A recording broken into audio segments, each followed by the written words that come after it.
Muy buenas tardes con todas y con todos. A nombre del magistrado César Ochoa Cardich, director general del Centro de Estudios Constitucionales del Tribunal Constitucional, les damos una cordial bienvenida a la Conferencia Internacional Justiciabilidad de los Derechos Económicos, Sociales, Culturales y Ambientales en la jurisprudencia de la Corte Interamericana de Derechos Humanos, evento académico que se desarrolla en el marco del ciclo de conferencias sobre DESCA. El Centro de Estudios Constitucionales es el órgano académico y de investigación del Tribunal Constitucional. Una de sus funciones principales es fomentar el conocimiento de temas constitucionales y también difundir la jurisprudencia del Tribunal Constitucional. La conferencia del día de hoy se inscribe precisamente en el marco del cumplimiento de estas funciones y lo hace además el día de hoy con un invitado de lujo, con un profesor que conoce el tema y muy bien y muy de cerca. Estará la conferencia a cargo del doctor Bruno Rodríguez. Él es ex asesor de la presidencia de la Corte Interamericana de Derechos Humanos y actualmente no está en Perú, está en Reino Unido. Es director de la Clínica de Derechos Humanos de la Universidad de Edimburgo, a quien le damos un especial agradecimiento por haber aceptado la invitación que en su momento le cursara el director general del Centro de Estudios Constitucionales, el magistrado César Ochoa Cardich. Doctor Bruno Rodríguez, bienvenido a Perú virtualmente. Pronto estaremos también presencialmente y antes de dejarle en el uso de la palabra, voy a hacer una breve mención a su CV muy cortito. Cursa actualmente el doctorado en Derecho en la Universidad de Edimburgo de Reino Unido, es máster en Administración Pública por la Universidad de Harvard, máster en Derecho Internacional por la Universidad de Notre Dame y actualmente, como había señalado, además de hacer el doctorado, es director de la Clínica de Derechos Humanos de la Universidad de Edimburgo. Es asesor jurídico y estratégico integrante de la red del Grupo de Latinoamérica. Adelante, profesor Bruno Rodríguez, y muchas gracias por estar aquí. Adelante.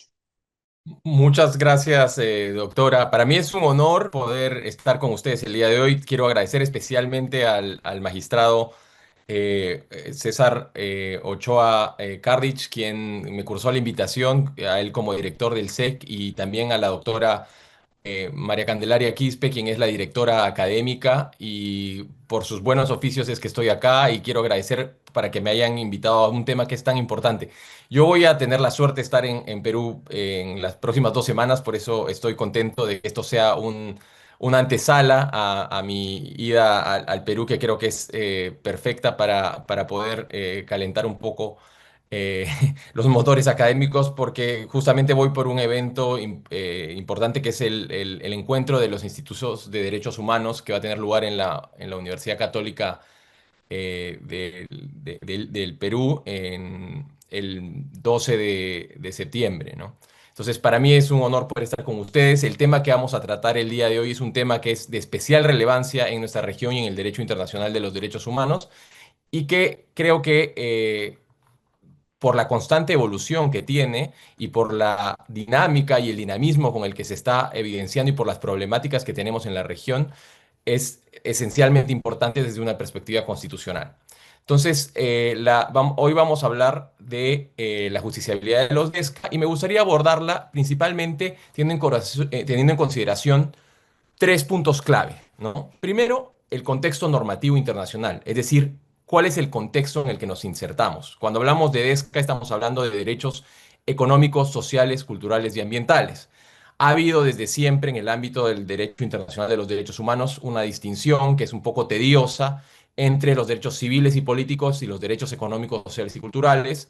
Ha habido una distinción que muchas veces ha hecho que estos segundos, los DESCA, sean considerados como no justiciables. Vamos a ver por qué ha habido esta distinción, cuál es el rol que ha habido en América Latina en la integración de estos derechos en el ámbito global y por qué son importantes. Luego vamos a hablar de un giro jurisprudencial que hubo en 2017 al seno de la Corte Interamericana de Derechos Humanos que significó un cambio transformador en la jurisprudencia sobre derechos económicos, sociales y culturales y que es esencial para entenderlos. Y finalmente, quiero que también, teniendo en cuenta el mandato que tiene el SEC, es un mandato crítico y de debate, vamos a hablar un poco sobre una perspectiva crítica de los derechos de los DESCA, es decir, cuáles son los debates principales que existen doctrinalmente, pero también normativamente sobre estos derechos y vamos a ver que muchos de estos están superados, muchos de estos todavía encuentran algunas consideraciones importantes y ese es un poco el ámbito de nuestra presentación del día de hoy. La hoja de ruta que tenemos hoy por cumplir es básicamente respondiendo a esos objetivos, ¿no? Primero vamos a hablar desde los fundamentos del derecho internacional, luego vamos a tocar el marco normativo, luego consolidar cuáles fueron las primeras aproximaciones de la Corte, ver cómo se consolidaron jurisprudencialmente estos, para abordar finalmente la perspectiva ya más académica y crítica respecto de estos debates y finalmente ver un poco cuáles son las perspectivas a futuro de los derechos económicos, sociales y culturales. Miren, la mirada tradicional que tenemos, principalmente quienes hemos estudiado en el Perú o en la mayoría de los países de Latinoamérica, es una mirada muy tradicional del derecho internacional que ve a América Latina como receptora o consumidora de normas han sido creadas en Europa o en lo que se conoce en la academia como el norte global. Sin embargo, y esto es algo que es muy importante reconocer, los los países y los estados de América Latina han sido desde siempre creadores de doctrinas y políticas de codificación y desarrollo de principios en el derecho internacional.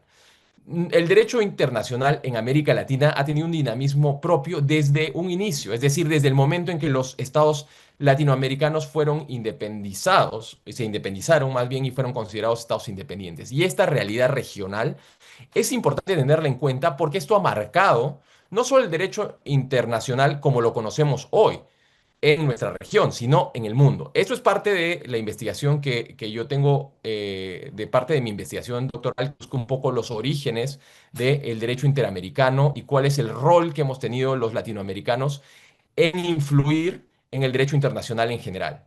Y es así que América Latina fue pionera en muchas cosas, pero es emblemático, ¿no? El rol que tuvo América Latina y los países latinoamericanos en la codificación del derecho internacional como tal. Si nosotros vemos la Declaración Americana sobre Derechos y Deberes del Hombre, que es de 1948, es un documento que es el primero en su género que se da con anterioridad a la Declaración Universal. La Declaración Universal de Derechos Humanos, ustedes saben que es el primer instrumento que existe en el mundo y que tiene, digamos, la novedad y la virtud de poder establecer por primera vez en la historia de la humanidad un catálogo de derechos que inician señalando que los seres humanos nacemos libres e iguales. Con este mandato de igualdad es que la Declaración Americana, que es anterior a la Declaración Universal, es un producto de América Latina para el mundo, porque fueron los delegados latinoamericanos los que impulsaron la Declaración Universal también a nivel mundial. Entonces, las delegaciones latinoamericanas no solo sirvieron para impulsar los derechos en general, es decir, los derechos civiles y políticos, sino que hubo un especial énfasis en los derechos económicos, sociales, culturales y ambientales. ¿Por qué?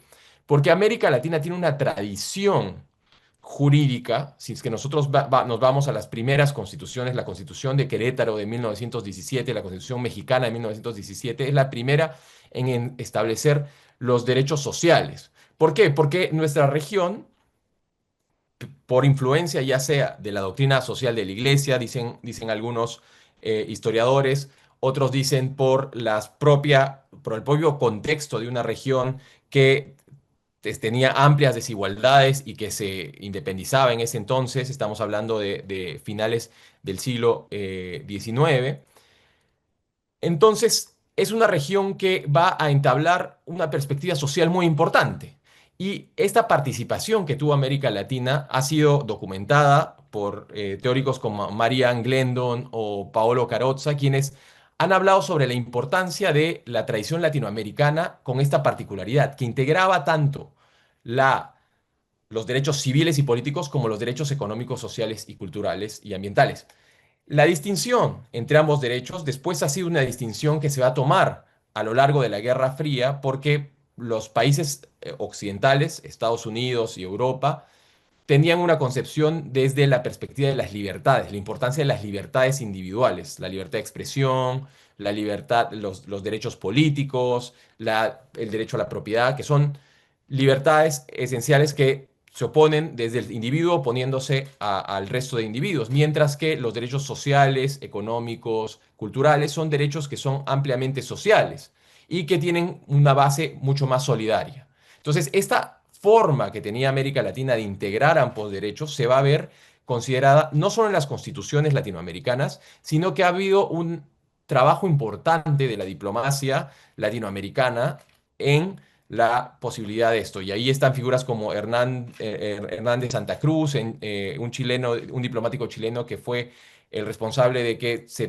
permita que existan los derechos económicos, sociales y culturales en la Declaración Universal, que se integren algunos de estos derechos en la Declaración Universal, o figuras como Berta Bernardino de República Dominicana que han permitido, ¿no?, la igualdad y la justicia social como integradoras de ambos derechos, ¿no? Entonces, eso es un poco la perspectiva que tenemos un poco previa, ¿no?, a la integridad del marco jurídico que ya existe en la región sobre los derechos económicos, sociales y culturales.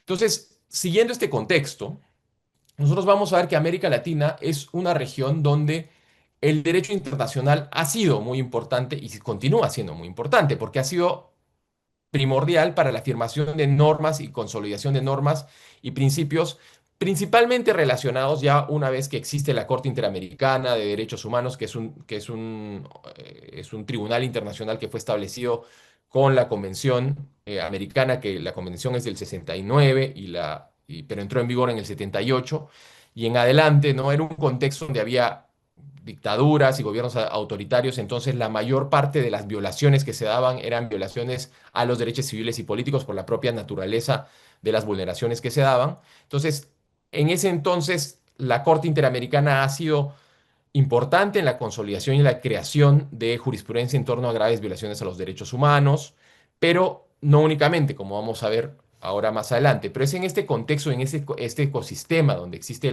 una sociedad civil organizada, también como América Latina, donde existen ONGs que han litigado los casos ante el sistema interamericano y desde otras perspectivas, es que se ha permitido, ¿no?, el rol y el papel central de, del sistema interamericano a la hora de establecer cuáles eran las prioridades y las normas en materia de derechos civiles y políticos, pero no únicamente. Existen importantes desarrollos en América Latina, pero también existe una realidad que es una realidad, digamos, que nadie puede evitar, y es que América Latina es la región más desigual del mundo. No es la más rica, por supuesto que no es la más pobre, tampoco lo es, pero es la más desigual. Es la región donde existen mayores desigualdades entre personas más ricas y personas pobres. Es una región donde no solo cada vez menos se cometen graves violaciones a los derechos humanos en el sentido estricto, es decir, torturas, desapariciones forzadas, ¿no?, ejecuciones extrajudiciales, por parte del Estado, como se hacía en décadas anteriores. Ahora cada vez más hay prevalencia de actores, digamos, de terceros o actores no estatales, pero sigue siendo una región que tiene una gran ruptura social. Y es en este abismo en que todavía esta brecha social que tiene América Latina, donde existe una importancia relevante de los derechos económicos, sociales y culturales. Ahora vamos a hablar de cuáles son estos derechos económicos, sociales y culturales y por qué. Entonces, yo quería ampliarles y mostrarles un poco este contexto para ya entrar un poco a ver cuál es el preámbulo normativo, ¿no? Y luego vamos a hablar ya un poco y refinar un poco la jurisprudencia al respecto, ¿no? Normativamente, ustedes saben que en el sistema interamericano, principalmente el tratado principal es la Convención Americana, pero existe una declaración que es especialmente relevante para nuestra región y, como les decía, es la primera declaración en el mundo en enunciar todos los derechos como tales, que es la Declaración Americana de Derechos y Deberes del Hombre, que establece específicamente bueno, hombre entendiéndose, ¿no? En su sentido amplio, es decir, como ser humano, ¿no? En ese entonces no se hacían consideraciones de género tan importantes, pero esta declaración es relevante en tanto que establece no solo derechos económicos, no solo derechos civiles y políticos, sino también derechos económicos, sociales y culturales. En su preámbulo establece que el fin de la creación del sistema interamericano es el establecimiento de un régimen, ojo con las palabras, de libertad personal y de justicia social. Estamos integrando ambas perspectivas. Si hablábamos hace un momento de que los derechos civiles y políticos son aquellos que están relacionados con el régimen de las libertades, libertad de expresión, derechos políticos, derecho a la propiedad y demás. También estamos hablando del régimen de la justicia social, es decir, de los derechos sociales y de los derechos económicos. Entonces, el propio preámbulo de la Declaración Americana sirve como una bisagra que integra ambos derechos, ¿no? Por supuesto, no hace una distinción específica sobre derechos económicos, sociales y culturales. La Convención Americana sobre Derechos Humanos es el tratado fundante del sistema interamericano, es un tratado de 1969, es un tratado que es especialmente importante porque, además de ser un catálogo de derechos que establece el derecho, el artículo 4, el derecho a la vida, el artículo 5, el derecho a la integridad, el artículo 7, el derecho a la libertad personal y demás, el artículo 8, el derecho a las garantías judiciales, ¿no? Además de integrar todos esos derechos, establece a la Corte Interamericana como el tribunal encargado de interpretar y aplicar la Convención Americana y da jurisdicción para que las personas que ven sus derechos vulnerados al interior de los países y que no tengan una respuesta puedan acceder al sistema interamericano. Este tratado, la Convención Americana, que es el tratado fundante, establece en su mayoría derechos civiles y políticos. ¿Por qué? Y ahí podemos hablar mucho sobre esta tensión que existía en ese momento, en 1900, antes de 1969, en las conferencias panamericanas, ¿no? Que son donde se va a negociar, cuando un tratado se va a negociar a nivel internacional, los diplomáticos, representantes plenipotensarios de cada país van a conferencias internacionales donde debaten el contenido y letra por letra y palabra por palabra del tratado es debatido internacionalmente para poder establecer va a ser el texto final, ¿no? Entonces, en estos debates hubo acalorados debates sobre la inclusión o no de los derechos civiles y políticos y los derechos económicos, sociales y culturales. Había una separación ideológica, como habíamos hablado con anterioridad, por parte de un bloque, el bloque occidental, estábamos en la Guerra Fría, ¿no? Donde básicamente se oponían dos visiones del mundo, una visión que era un poco más capitalista y una visión un poco más socialista del mundo. El bloque soviético estaba más a favor de las libertades, perdón, de los derechos económicos, sociales y culturales, mientras que el bloque de los países occidentales ponía un énfasis en los derechos civiles y políticos, ¿no? Entonces, en esta discusión y en estas grandes discusiones, América Latina se encontraba un poco en el medio, porque si bien habían países que tenían gobiernos que eran, que se podría decir, desde una perspectiva mucho más socialista, también habían otros que no. Había una gran influencia, importante influencia de Estados Unidos en la región, que si bien Estados Unidos no ha ratificado la Convención Americana, la firmó y participó activamente de las discusiones, ¿no? Y realmente participó activamente en el diálogo, en las conferencias panamericanas y tuvo una influencia muy importante, ¿no? En la conferencia de Bogotá, que es donde finalmente se dan importantes consideraciones. Estados Unidos tuvo un rol primordial en digamos, priorizar los derechos civiles y políticos sobre los derechos económicos, sociales y culturales. Y es entonces este tratado que termina versando principalmente sobre derechos civiles y políticos, integrando únicamente un artículo, que es el artículo 26, los derechos económicos, sociales y culturales, los DESCA. ¿Qué establece el artículo 26? Establece que existe un mandato por parte de los estados para lograr progresivamente la plena efectividad de estos derechos. Y dice que estos derechos derivan de normas económicas, sociales y sobre educación, ciencia y cultura que están contenidas en la Carta de la OEA, en la Carta de, de la Organización de Estados Americanos. Es decir, no establece específicamente los derechos, simplemente señala que son derechos que los estados están obligados se comprometen a cumplirlos, ¿no? De manera progresiva y que estos se encuentran en la Carta de la OEA. Esto es 1969, entra en vigor en el 78, como les decía, es decir, a partir del 78 entra en vigor. ¿Qué pasa? ¿Qué pasaba en la Carta de la OEA? Es decir, con anterioridad. La Carta de la OEA es de 1948. La Carta de la OEA es el tratado fundacional de la Organización de los Estados Americanos, que es la organización política que, como les decía, es la primera organización regional en el mundo que existe como tal, ¿no? Es una organización que existe desde 1889, ¿no? Pero se refunda en 1948, ¿no? Porque antes era la Unión Panamericana, pero en 1948 con un poco este dinamismo que existía después de la Segunda Guerra Mundial, ¿no? Los estados de América deciden refundar esta organización y le dan una carta, ¿no? Y le dan una carta que es la carta de la OEA que se da un poco con además un caos político que existía en ese momento en, en una conferencia interamericana especializada en Bogotá, porque justo en ese momento se da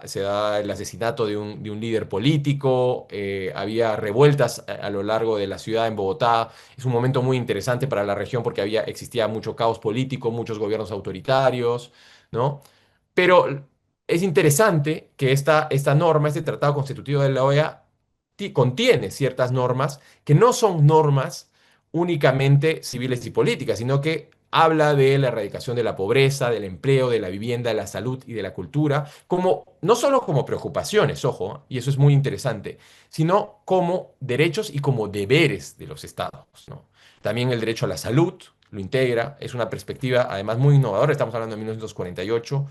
Imagínense que para ese entonces no había una concepción como la tenemos ahora del derecho internacional como tal, ¿no? Las Naciones Unidas no existían, su predecesor, la Sociedad de las Naciones, había fracasado, pues porque la Segunda Guerra Mundial vino, la Sociedad de las Naciones de la Primera Guerra Mundial, ¿no? Entonces es interesante el rol y la importancia que existía y el dinamismo que existía, no en Europa, estamos hablando de América Latina, no en en el Asia, estamos hablando de América Latina. Y son los delegados latinoamericanos los que ven la importancia de esto, ¿no? Entonces, esta carta de la OEA contiene estos derechos. El artículo 26 de la Convención Americana, que como les decía es posterior, es del 69, nos remite a estos derechos. Entonces, ahí hay una primera consideración sobre el artículo anterior del cual estamos hablando, el artículo 26, y es que si estas normas que establece el artículo 26 son realmente exigibles, ¿cómo se exigen, no? Eso es lo que se plantea en primer momento la Corte Interamericana y vamos a ver cómo había un cambio jurisprudencial al respecto, porque estamos hablando de principios, estamos hablando de objetivos o estamos hablando de verdaderos derechos que son exigibles. El derecho a la salud, el derecho a la vivienda, el derecho a no estar en situación de pobreza crítica, como dice ahí, el derecho al empleo, ¿no? Todos son derechos que, desde una perspectiva de un mundo bipolar, donde los derechos civiles y políticos se oponen a los derechos económicos, sociales y culturales, tal vez no es posible ver como derechos reales, sino simplemente ver como normas programáticas, ¿no? Entonces, hasta ese entonces no se entendían así y vamos a ver cómo esto va a ir cambiando. Con posterioridad, los mismos estados de América Latina siguen debatiendo, ¿no? Y se juntan en diferentes conferencias para poder determinar cuál era el sentido de estos derechos económicos, sociales y culturales, los DESCA. Y es donde viene ahí el protocolo de San Salvador, que es un protocolo que específicamente habla sobre los derechos económicos, sociales y culturales. Un protocolo, o recuerden ustedes sus clases de Derecho Internacional Público básico, es un tratado internacional, al igual que una convención, al igual que un pacto, ¿no? Pero la particularidad que tiene un protocolo es que el protocolo normalmente viene a complementar un tratado que ya existe, ¿no? En este caso, el protocolo, y lo complementa ya sea porque establece nuevos derechos, amplía el catálogo de derechos, o también porque establece mecanismos de control, ¿no? Piensen en el Pacto de Derechos Civiles y Políticos, por ejemplo, en el Sistema Universal, que es Tratado de Derechos Humanos. Y este va a estar establecido, tiene el protocolo adicional del Pacto de Derechos Civiles y Políticos, y en el Pacto de Derechos Civiles y Políticos se establece, ¿no?, el Comité de Derechos Humanos, ¿no? Lo mismo va a pasar con el protocolo en el sistema universal, ¿no? No en el sistema interamericano de derechos económicos, sociales y culturales, que también establece mediante un protocolo adicional un comité. Entonces, el protocolo de San Salvador en nuestra región viene a ser un complemento a la Convención Americana, al tratado que habíamos hablado, pero que establece derechos civiles y políticos. ¿Por qué? Porque había una preocupación por parte de los estados latinoamericanos en que la Convención Americana no establecía un catálogo específico no establecía un catálogo específico de derechos civiles y políticos, y no existía en la región internacionalmente una posibilidad de exigir estos derechos económicos, sociales y culturales y ambientales, ¿no? Y, por supuesto, luego de varias discusiones, se llega a este tratado, al Protocolo de San Salvador, que es de 1988, entra en vigor en 1999, 10 años después, ¿no? Y este va a establecer diversos derechos económicos, sociales y culturales, por ejemplo, el derecho al trabajo, el derecho a la libertad sindical, el derecho a la salud, al medio ambiente sano, a la alimentación, ¿no? Y ahí hay una particularidad, ¿no? Es decir, que únicamente establece como justiciables, es decir, como aquellos que son exigibles ante el sistema interamericano, es decir, ante la Corte Interamericana, al derecho a la educación y a la libertad sindical, ¿ok? Tiene esta limitación. Y tiene esta limitación que es interesante porque nos permite ver que hasta ese momento existía una concepción un poco distinta a la que existe ahora, de que todos los derechos económicos, sociales y culturales son o pueden ser exigibles, ¿no? Esto no quiere decir que esta limitación no haya sido superada, como vamos a ver ahora, ¿no? Entonces, hay una diferencia esencial entre lo que establecía este propio derecho, este propio tratado, que es el Protocolo de San Salvador, con el artículo 26 de la Convención. Porque la disposición del artículo 26 establecía de manera genérica que estos son derechos, pero hacía un reenvío a la Carta de la OEA, que habíamos hablado con anterioridad. El Protocolo de San Salvador, si bien enumera expresamente cuáles son estos derechos, limita la justiciabilidad de los derechos económicos, sociales y culturales, ¿no? Entonces, es así que existía una limitación hasta entrado el 2017, en que la Corte Interamericana está limitada a conocer sobre los derechos económicos, sociales y culturales. Pero esto no es posible, es decir, ¿cómo un tribunal internacional va a limitarse para conocer derechos que son interdependientes? Porque si ustedes saben, la teoría básica de los derechos humanos es que los derechos son interdependientes, ¿no? Son independientes también, pero tienen interdependencia, es decir, unos derechos no pueden ser vulnerados si es que no se vulnera y no tiene es una concatenación de vulneraciones. Es decir, por ejemplo, si es que a una persona no le dan una atención a su salud en un hospital público, por supuesto se está vulnerando su derecho a la integridad, pero principalmente el derecho vulnerado es el derecho a la salud, ¿no? Entonces, nosotros cómo analizaba la Corte Interamericana el derecho a la salud hasta el 2017, hasta el 2018, perdón, era considerando que este estaba en conexidad con un derecho civil y político. Es decir, siempre la Corte Interamericana pudo analizar los derechos económicos, sociales y culturales, por supuesto, solo que la visión era un poco más limitada, porque lo hacía desde el derecho a la integridad y luego lo hacía en concatenación con el derecho a la salud en un sentido muy similar a como lo hace el día de hoy. La Corte Interamericana no se está inventando nada. También el Tribunal Europeo lo hace hasta el día de hoy así. Es decir, utiliza como una llave de entrada a un derecho civil y político para conocer de un derecho económico, social y cultural, ¿no? Es decir, si se afecta el derecho a la integridad, se está afectando el derecho a la salud, pero la Corte solo puede declarar la violación al derecho a la integridad y no al derecho a la salud como tal. Es decir, no se hablaba con nombre y apellido de un derecho económico, social y cultural, sino que se utilizaba un derecho civil y político como tal, ¿no? No habían antecedentes hasta el 2003 donde la Corte Interamericana haya hablado del artículo 26 como un artículo que permitía, ¿no?, la justiciabilidad de los derechos de los DESCA. ¿no? En el caso Cinco Pensionistas contra Perú, que es un caso que algunos de ustedes deben conocer porque tiene que ver con las pensiones de cinco personas que eran pensionistas de una ley en Perú, la de 2530, ¿no? Que establecía la, la,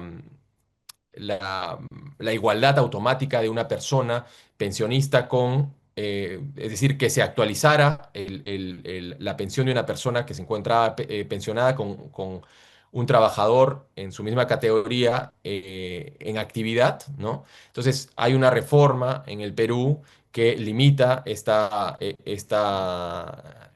ley, la 2530, y le pone ciertos topes y límites, ¿no? Pero estas personas no habían recibido, ¿no? Su derecho a la pensión pese a que habían sentencias judiciales a su favor. La Corte Interamericana en cinco pensionistas y en casos posteriores, Acevedo Buendía y hay casos, digamos, más actuales, no entra a analizar la reforma pensionaria en sí, si el Estado peruano había actuado conforme a los principios de progresividad y regresividad y tal, y no regresividad, sino lo que ve específicamente es si es que se está afectando o no el derecho a la pensión en el sentido que los derechos adquiridos que puede tener una persona como expectativas, ¿no?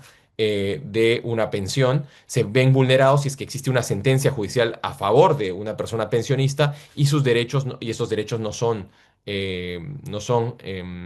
respetados, ¿no? Entonces, es en el marco de estos casos, en el caso cinco pensionistas y en Acevedo Buendía, que la Corte reconoce que tiene competencia para iniciar violaciones al artículo 26, pero no considera que hay una vulneración, ¿no? Entonces simplemente habla en Acevedo Buendía, principalmente sobre el mandato que existía en el artículo 26 sobre la progresividad, pero no determina que hay una vulneración como tal. ¿No? Entonces, hasta ese entonces, la Corte solo había mencionado el artículo 26 como con la posibilidad digamos, de la justiciabilidad, pero no lo había realizado de una manera directa. Los casos que conocía la Corte Interamericana hasta entrado el 2015, por ejemplo, González Yui contra Ecuador, que es un caso que tiene que ver con una niña que luego de una transfusión sanguínea comienza a vivir con VIH porque en el banco de sangre que se le administró por parte de la Cruz Roja ecuatoriana, la sangre venía con VIH, entonces la niña producto de esto, va a sufrir una serie de consecuencias en su derecho a la educación, en su derecho a la salud también que se ven afectadas. Entonces, por ejemplo, en este caso, la Corte Interamericana considera que hay por primera vez, una violación a el Protocolo de San Salvador, porque como habíamos visto con anterioridad, el Protocolo de San Salvador sí permite, ¿no? La justiciabilidad de manera directa del derecho a la educación, pero seguía de manera indirecta, considerando que había una vulneración al derecho a la integridad, ¿no? Y esto tenía consecuencias en la salud, pero no se hablaba directamente del derecho a la salud como tal, ¿no?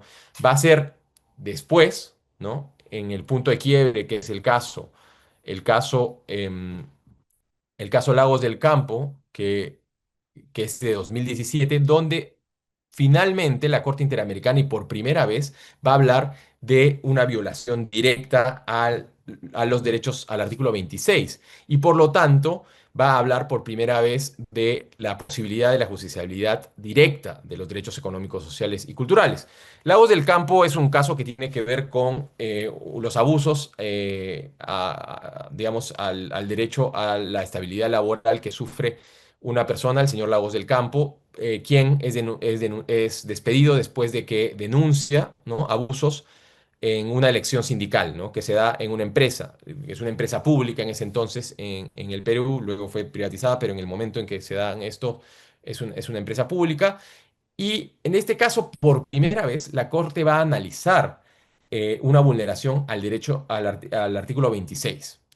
Y al momento de analizar, la Corte considera no solo que el artículo 26 permitía, ¿no? El reenvío, como habíamos visto, a la Carta de la OEA y va a integrar este catálogo de derechos de la Carta de la OEA, donde habla de la estabilidad laboral como un derecho, y va a considerar que, en base a los principios de indivisibilidad e interdependencia de los derechos humanos, teniendo en cuenta además que el artículo 29 de la Convención Americana es un artículo que es muy importante porque establece el principio pro persona, que es el principio por el cual los derechos que están reconocidos en la Convención Americana no pueden entenderse de una manera restrictiva, sino tienen que entenderse siempre de una manera mucho más amplia para la protección de la persona humana. Si es que, además, más aún si es que a nivel nacional existe una mayor protección. Y el derecho a la estabilidad laboral es un derecho que se encuentra también reconocido a nivel constitucional y nacional, nacional peruano y en la mayoría de las jurisdicciones nacionales. Entonces, Lagos del Campo es el punto de quiebre para la justiciabilidad directa. Y es el punto de quiebre que permite una vulneración al principio 26, al artículo 26, pero también que va a permitir consolidar una importante jurisprudencia. Ustedes entienden, ustedes saben muy bien que a nivel constitucional y a nivel internacional, en materia de derechos humanos particularmente, la jurisprudencia es cómo el tribunal no solo habla y dice el derecho, sino también cómo se establecen las interpretaciones del contenido esencial de los derechos, ¿no? Y es a través de la jurisprudencia como nosotros entendemos cuál es ese contenido esencial y los alcances del derecho, pero principalmente los deberes que tiene el Estado en función de ese derecho. Entonces, Lagos del Campo es el punto de quiebre, es el primer caso que permite la justiciabilidad de manera directa, pero no es el más sofisticado en tanto a el contenido del derecho, porque la Corte Interamericana va a empezar a conocer más casos y va a ir mejorando la argumentación y consolidando una argumentación mucho más sólida, ¿no? De los derechos económicos, sociales y culturales, ¿no? En casos posteriores, como por ejemplo el caso Poblete Vilches, que viene en la misma línea jurisprudencial de los derechos económicos, sociales y culturales, la Corte ya va a hablar de cuestiones muy relevantes. Poblete Vilches es un caso muy interesante, es un caso que tiene que ver con un hombre, un adulto mayor, un hombre de más de 70 años que ingresa a un hospital en Santiago, un hospital público con un cuadro muy grave de enfermedad, y se le niega el acceso a una cama de cuidados intensivos, a UCI, en función de su edad. Es un caso desgarrador porque si ustedes ven la audiencia pública, van a ver cómo los familiares de la víctima hablaban con los doctores de este hospital y claramente se le dice al hijo de la víctima, pero ¿para qué le vamos a dar una cama a este señor si ya está viejo, ¿no? Si, cuando podemos, ¿para qué le vamos a quitar una cama de UCI, a la posibilidad del acceso a una cama de UCI a una persona más joven? Entonces, ahí vemos una clara intención discriminatoria, por supuesto. La Corte Interamericana lo analiza desde una perspectiva de la discriminación, por supuesto. Pero ahí va a ser una distinción que es importantísima en los derechos económicos, sociales y culturales y ambientales, y es el tema de las obligaciones inmediatas respecto de las obligaciones progresivas. ¿Ok? Las obligaciones inmediatas es aquello que tiene que ver con la posibilidad de gozar de los derechos humanos de manera determinada, pero que uno es impedido por que se rompe el mandato que tiene el ordenamiento jurídico internacional en función de la igualdad. Nosotros sabemos que el artículo 1 de la Convención Americana es clarísimo en establecer que los derechos que están reconocidos en el tratado deben cumplirse, deben garantizarse y respetarse. Ojo que respeto y garantía no es lo mismo, ¿no? Pero deben garantizarse y respetarse sin discriminación alguna. Y la Corte establece, ¿no? Cuáles son las razones por las cuales no se puede discriminar, ¿no? Y ahí establece el sexo, la edad, ¿no? O cualquier otra condición social, ¿no? Entonces, la edad, en este caso, en Poblete Vilches, es un motivo por el cual una persona no puede ser discriminada. Y si es discriminada, dice la jurisprudencia de la Corte Interamericana, el Estado tiene que establecer de una manera pormenorizada la razón por cual, de manera razonable, esta persona es impedida del acceso a su derecho a la salud, ¿no? Entonces ahí estamos hablando de obligaciones inmediatas. Es decir, nosotros no podemos decir que el mandato que nos da el artículo 26 sobre DESCA es que el derecho a la salud sea en el 2020 o en el 2000, perdón, en el 2026 o en el 2030, sea progresivamente realizado, sino que esta persona inmediatamente no tiene acceso a su derecho a la salud por discriminación, ¿no? O cuando, por ejemplo, se quiebra el consentimiento informado, ¿no? Existe una obligación por parte de los prestadores de servicios de salud de dar un consentimiento informado. Si es que el consentimiento libre, previo e informado no se da, entonces hay una ruptura de esta obligación inmediata, ¿no? Lo mismo pasa con que no se atienda el derecho a a la salud si es que una persona se encuentra en un riesgo inmediato, ¿no? Estas son las obligaciones inmediatas. Ahí es mucho más fácil ver que no hay ninguna discusión. Es decir, esto ya lo venía haciendo la Corte Interamericana cuando lo analizaba desde una perspectiva del derecho a la integridad, ¿no? Es decir, por supuesto, el derecho a la integridad de esta persona se ve vulnerado, la integridad personal se va a ver vulnerado si es que no se le atiende inmediatamente, si es que no se le da acceso a la salud por discriminación. Ahí no hay ninguna problemática diferenciada, ¿no? Lo que viene a dar, digamos, más interesante la discusión es el tema de las obligaciones progresivas, ¿no? Y es la posibilidad del fortalecimiento gradual y sostenido del sistema de salud, la implementación de políticas públicas, la asignación de recursos, ¿no? La ampliación progresiva de la cobertura, ¿no?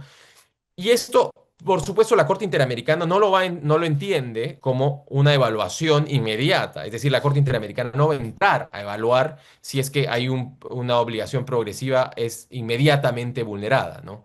Esto lo puede hacer si es que ve que, por supuesto, se ha roto el principio de no regresividad. Por ejemplo, en el caso Cusculpi Varal contra Guatemala. Es un caso que tiene que ver con unas personas que ven su derecho a la salud vulnerado no, eh, porque no se les permitía el derecho al acceso a los medicamentos, ¿no? ¿Qué es lo que pasa? Son personas viviendo con VIH y Guatemala había tomado la decisión de tomar políticas públicas que ya no permitían la compra de medicamentos y el acceso a los medicamentos necesarios para la subsistencia de estas personas, ¿no? Este caso es interesante porque cumple con los dos, con la obligación inmediata, ¿no? Porque el acceso a medicamentos en casos de VIH, el VIH es una enfermedad crónica al día de hoy gracias a los avances de la ciencia, que con el tratamiento adecuado permiten a una persona tener una vida perfectamente normal. Pero si el Estado no está permitiendo, ¿no? el acceso a estos medicamentos, esta persona puede correr el riesgo de desarrollar VIH, de desarrollar SIDA y eventualmente de morir. Entonces, ahí, si es que los recursos públicos no están permitiendo el acceso a esos medicamentos, entonces puede ser que se esté limitando el principio de progresividad de los derechos económicos, sociales y culturales como política pública, ojo. ¿Por qué? Porque no se está ampliando, es decir, ya existía una cierta cobertura y luego esta cobertura desapareció, ¿no? Ahí, por supuesto, el mandato que tenía el artículo 26, que si quieren podemos volver a verlo, que es un mandato que nos establece claramente, ¿no? la comprensión de progresividad, ¿no? Para la plena efectividad de los derechos, se está rompiendo, ¿no? Porque no estábamos permitiendo el acceso a estos medicamentos, ¿no? Y entonces la Corte va a hacer esta distinción que es muy importante entre obligaciones inmediatas y obligaciones progresivas. Muchas veces estas obligaciones, sobre todo las progresivas, no van a ser del todo probadas ante el sistema interamericano porque es difícil probar no al establecimiento del principio de políticas no regresivas. Estamos hablando, por ejemplo, de los casos peruanos sobre la seguridad social, es decir, si es que el tribunal perdón, hay una reforma, ¿no? a nivel pensionario, por ejemplo, que establece topes a las pensiones, pero con vistas a la igualdad, es decir, si es que habían ciertas personas que recibían una pensión, estamos hablando, por ejemplo, de la ley 2530, que tenía, digamos, una excedencia muy grande, una desigualdad muy grande respecto de la mayoría de los pensionistas, y el Estado no cuenta con suficientes recursos para más bien ampliar la cobertura de las pensiones en lugar de seguir pagando unas pensiones altísimas a un pequeño grupo o sector de la población. Entonces puede ser de que ahí la Corte no encuentre que hay una violación al principio de regresividad, porque justamente lo que se está haciendo es tratando de ampliar, ¿no? la posibilidad pensionaria y no tratando de mantener pensiones de lujo. No estoy diciendo que necesariamente las pensiones de la ley 2560 sean consideradas pensiones de lujo para nada. Solo estoy diciendo de que puede ser, en un caso hipotético, que la Corte Interamericana no encuentre, ¿no? una ruptura a este principio si es que la intención que tenía el Estado de realizar esta reforma es más bien ampliar la base de esto, ¿no? Y en este sentido, el contenido de los derechos económicos, sociales y culturales tiene que ver con la disponibilidad, la accesibilidad la adaptabilidad de los servicios, ¿no? Ya esto la Corte no lo ha inventado, ¿no? Eso tiene que ver justamente con la jurisprudencia que ya viene de los órganos internacionales, del Comité de Derechos Económicos, Sociales y Culturales, que ha desarrollado estos criterios, ¿no? Y también a nivel constitucional también se hace. La jurisprudencia del Tribunal Constitucional también peruano también lo tiene. La Corte Constitucional de Colombia es muy rica en el establecimiento de esta jurisprudencia donde se analiza cada uno de estos aspectos por la perspectiva que tenemos, que no es justamente de hablar del contenido en específico de los derechos, sino hablar de su justiciabilidad. No voy a entrar a hablar de cada uno de estos, pero es un tema apasionante porque la jurisprudencia específica y los casos específicos nos van a mostrar cuál es este contenido, ¿no?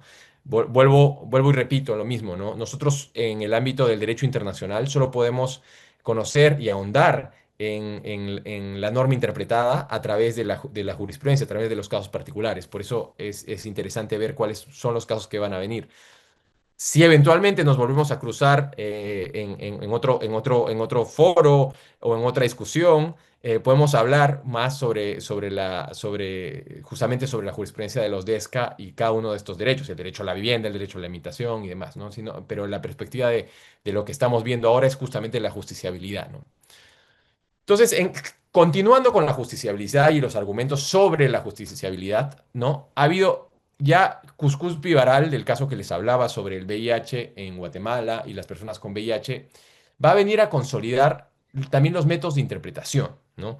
La Corte Interamericana, a la hora de interpretar el tratado, que es la Convención Americana, el mandato que tiene la Corte Interamericana para interpretar el tratado, lo tiene en su propio, el propio estatuto, que establece em, que el fin de la Corte Interamericana es justamente la interpretación de la Convención Americana. Esto es clarísimo, no hay discusión. Entonces la Corte utiliza las reglas de la Convención de Viena sobre Derecho a los Tratados, ¿no? Que es el tratado que regula, ¿no? Cómo se interpretan los tratados, ¿no? La Convención de Viena sobre Derechos de los Tratados es un tratado esencial que además gran parte de las normas de la Convención de Viena ya forman parte de la costumbre internacional, entendida la costumbre como fuente de derecho internacional, ¿no? Entonces, la Corte va a reconocer que una interpretación literal del artículo 26 lo reconoce como derechos, que una interpretación sistemática, es decir, teniendo en consideración el mandato que les había hablado del artículo 1 de la Convención, que establece justamente, ¿no? Que los derechos son obligaciones que deben respetarse y garantizarse de una manera sin discriminación, y además juntándolo con el artículo 2 de la Convención, que establece que las normas de la Convención es decir, que los estados deben adecuar su ordenamiento jurídico interno a las normas de la Convención, es que la Corte va a entender que una interpretación sistemática va a permitir, ¿no? A los DESCA ser como derechos justiciables. Una interpretación teleológica, es decir, la finalidad que tiene la Convención Americana es y siempre va a ser la protección más amplia de los derechos humanos. Esto lo establece el propio artículo 29 que habíamos hablado de la Convención Americana y también los sistemas constitucionales de la región, ¿no? Que han permitido integrar al sistema interamericano en sus decisiones, ¿no? ¿Por qué? A ver, hablemos claramente, los países al haber ratificado la Convención Americana, soberanamente han aceptado la jurisprudencia, la jurisdicción de la Corte Interamericana y por lo tanto la jurisprudencia de la Corte, ¿no?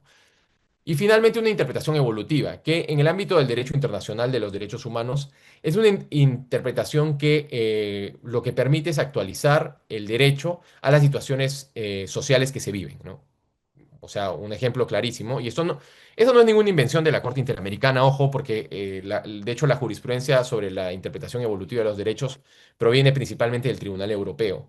¿Qué es lo que permite la interpretación evolutiva? Por supuesto, la jurisprudencia de la Corte Interamericana es mucho más rica en abordar ciertas situaciones sociales más relevantes, ¿no?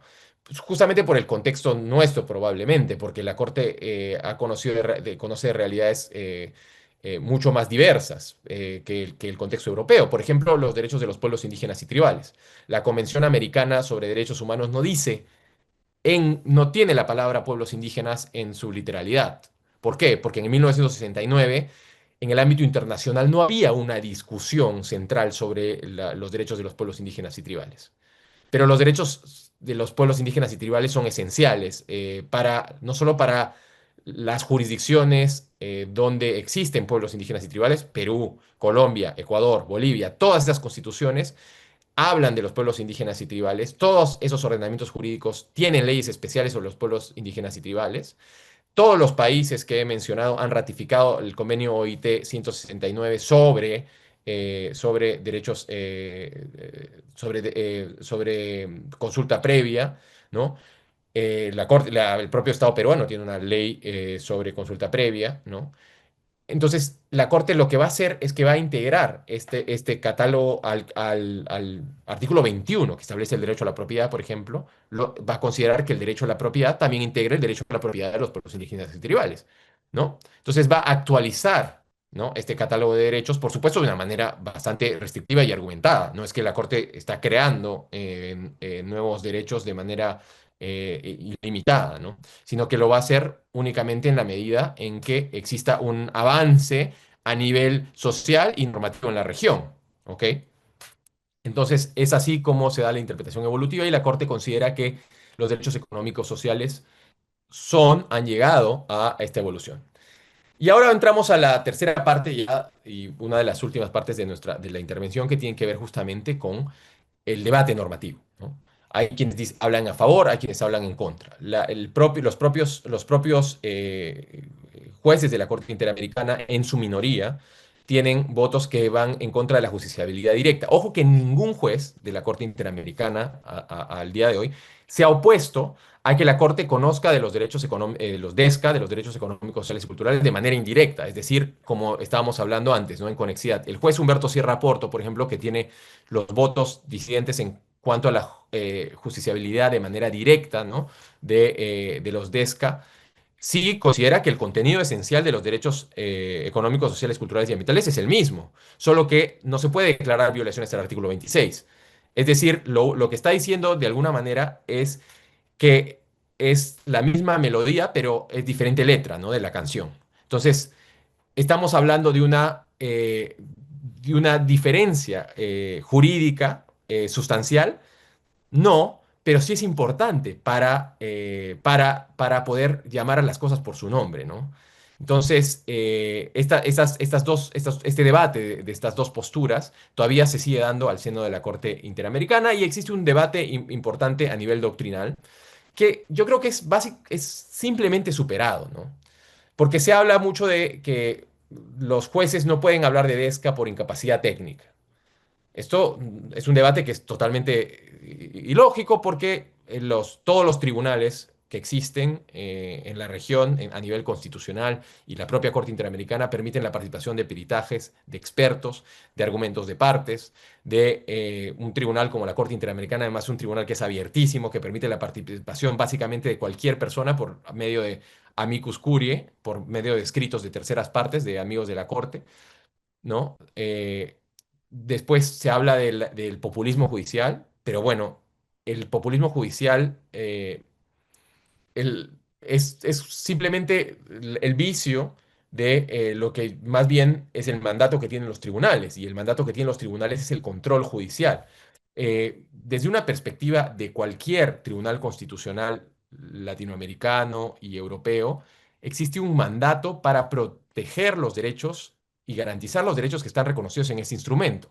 Sería ilógico hacer y dejar, ¿no?, en manos de otros poderes del Estado, porque eso atentaría justamente con la separación de poderes. Es decir, el rol que tienen los jueces y las juezas a nivel nacional y a nivel internacional es justamente hacer un control judicial de los otros órganos. No existe en nuestro sistema, no existe en el sistema y en el sistema peruano y en ningún país de la región, ojo, porque México, que no permitía el control judicial, tuvo una reforma grande en el 2011 que ya lo permitió.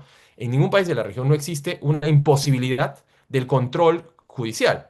Como por ejemplo si existe en el Reino Unido, que es donde yo vivo, donde hay una tradición enorme del principio de soberanía parlamentaria, ¿no? Es decir, un acto del Parlamento no puede ser inaplicado, ¿no? El juez únicamente puede hacer una declaración de incompatibilidad, nada más. Y es el propio Parlamento el que tiene que definir, pero eso es por una tradición larguísima. Pero, por ejemplo, otras jurisdicciones del common law, o sea, del sistema anglosajón, como el Estados Unidos, sí permite el control judicial porque es esencial para el sistema democrático, ¿no? Y es así como nosotros lo entendemos, con esta lógica del check and balance.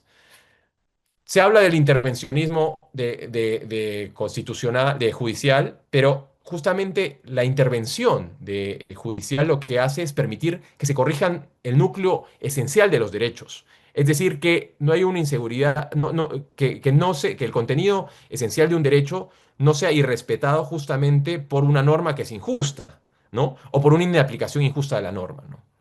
Entonces, no estamos ante un tema de inseguridad jurídica, sino todo lo contrario, ¿no? Los DESCA hoy lo que nos están mostrando es justamente que hay, como les decía, obligaciones inmediatas, obligaciones progresivas, pero lo más interesante es que se ha ampliado este catálogo de derechos. La Corte Interamericana ha ampliado la posibilidad de que existan este catálogo de derechos y está en los propios jueces nacionales, los jueces y las juezas peruanos y de otros países, en también tener la consideración de la jurisprudencia de la Corte Interamericana como una llave de interpretación que permite entender estos derechos económicos, sociales y culturales como justiciables, ¿no? Eh, Recientemente la Corte Interamericana ha emitido opiniones consultivas muy interesantes y muy importantes, justamente sobre derechos económicos, sociales y culturales y ambientales.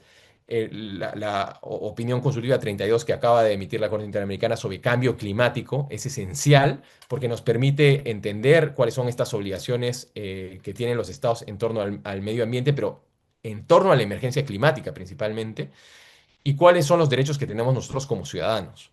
Y también una opinión consultiva que además es muy, muy interesante, que además les recomiendo que la lean porque muestra justamente esta categoría. Bueno, yo desde que estoy viviendo en Europa, si al Reino Unido se le puede llamar Europa, yo veo la relevancia que tienen estas discusiones en América Latina desde el constitucionalismo con un ámbito social como tan importantes. Y la opinión consultiva sobre el derecho al cuidado que acaba de emitir la Corte Interamericana es especialmente importante, porque es una muestra de cómo el feminismo en América Latina ha permitido consolidar un derecho, el derecho al cuidado, como un derecho esencial. El derecho al cuidado, al autocuidado, ¿no? Y que va a ser, yo creo, en los próximos años de lo que dé más de hablar a nivel internacional, ojo, incluso más que el ámbito del cambio climático, porque todas las generaciones estamos envejeciendo en América Latina, cada vez estamos envejeciendo más. ¿Y qué es lo que nosotros podemos aportar como latinoamericanos, como peruanos? Es la solidaridad que existe en nuestros pueblos.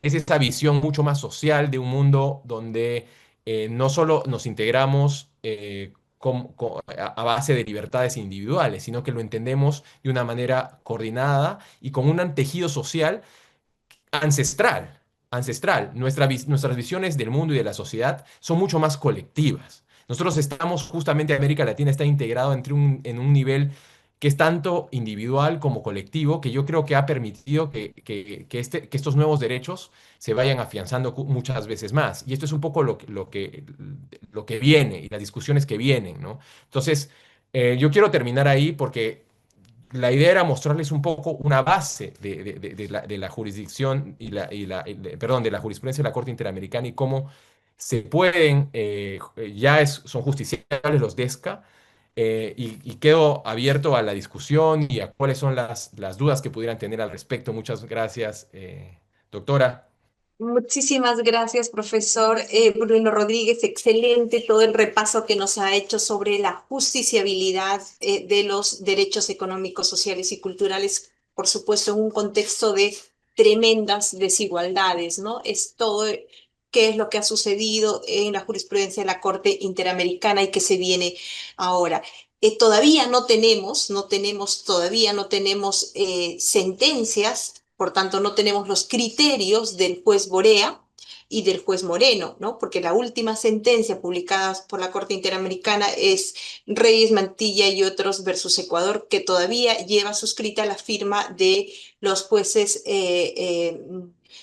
Humberto Sierra Porto y Eduardo Ferrer MacGregor. Y el juez Eduardo Ferrer MacGregor es uno de los líderes o ha liderado la justiciabilidad directa, ¿no es cierto? Entonces, bien, tenemos muchas preguntas, pero por el tiempo yo me voy a quedar con dos preguntas que podrían dar lugar más o menos a cerrar la conferencia, aunque la verdad es que lo que dan ganas es de seguir escuchándoles, pero el tiempo es corto.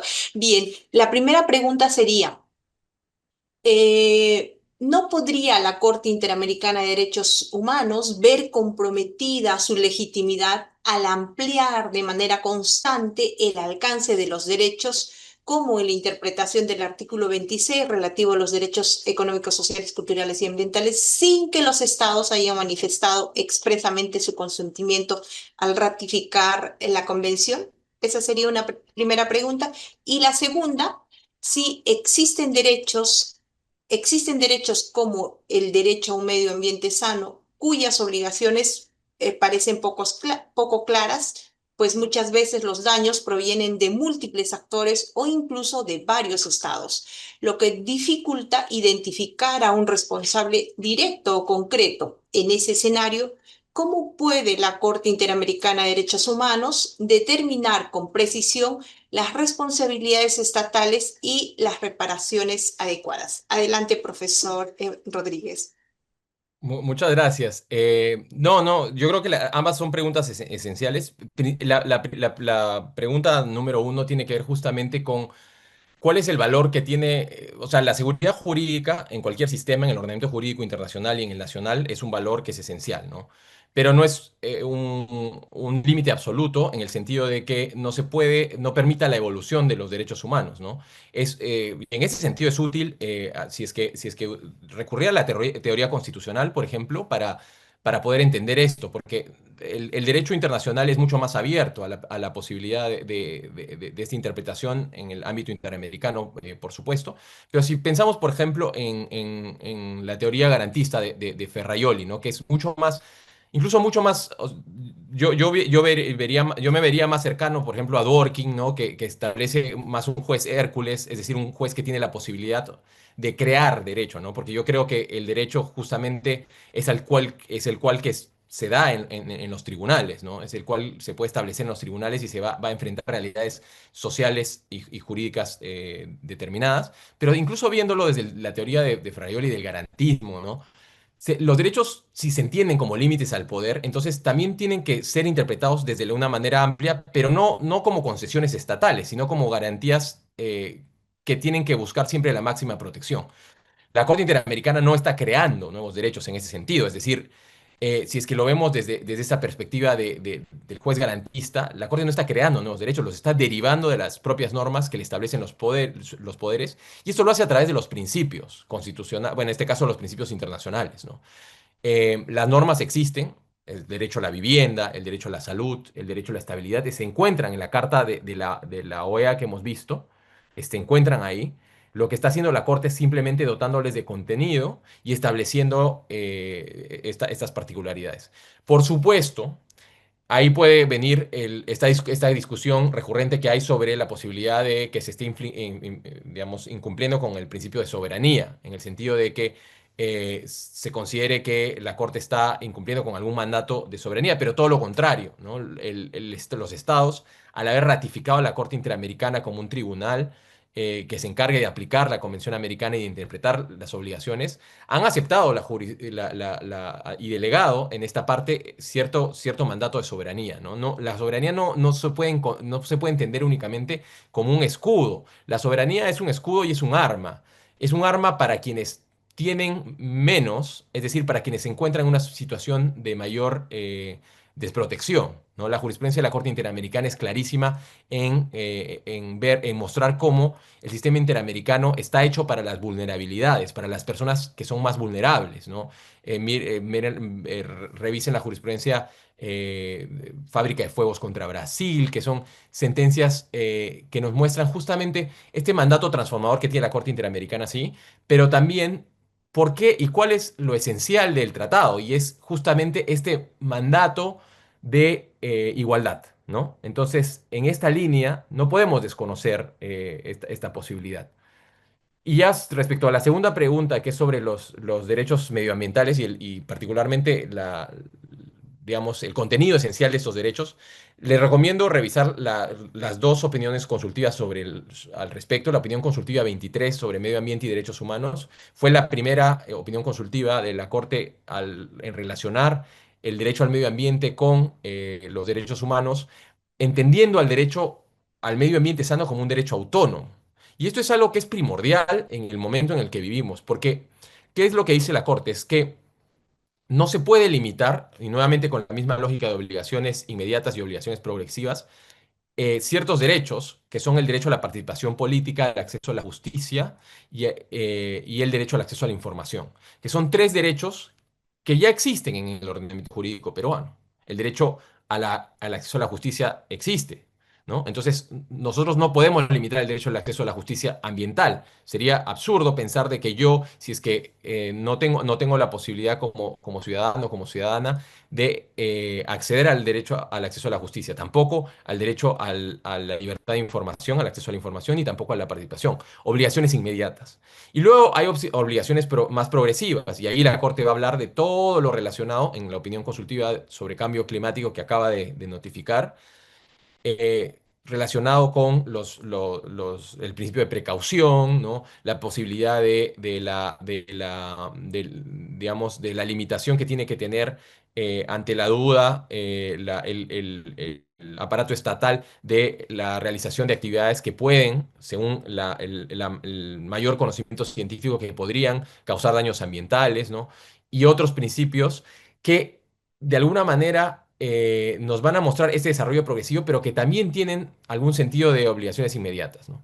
Y ya para ir terminando y resumiendo, yo creo que la mayor discusión sobre la jurisdicción internacional y el tema de la justicia social a través de los DESCA en el sistema interamericano no es si es que la Corte tiene competencias o no, porque yo creo que eso es algo que, si bien ha estado y puede estar en discusión, la Corte va a tener que seguir cumpliendo porque existe un mandato del ordenamiento jurídico internacional. Y es clarísimo porque nosotros vemos cómo la Carta de la OEA, la propia Convención Americana, el propio Protocolo de San Salvador, y son los propios estados latinoamericanos los que se juntaron a debatir la importancia que tienen los DESCA, ¿no? Y para América Latina, la importancia de la desigualdad y de este mandato transformador que tienen los derechos humanos es esencial, ¿no? Es esencial y se ve en el constitucionalismo latinoamericano y se ve en el sistema interamericano y en la forma en cómo nosotros entendemos el propio derecho, ¿no?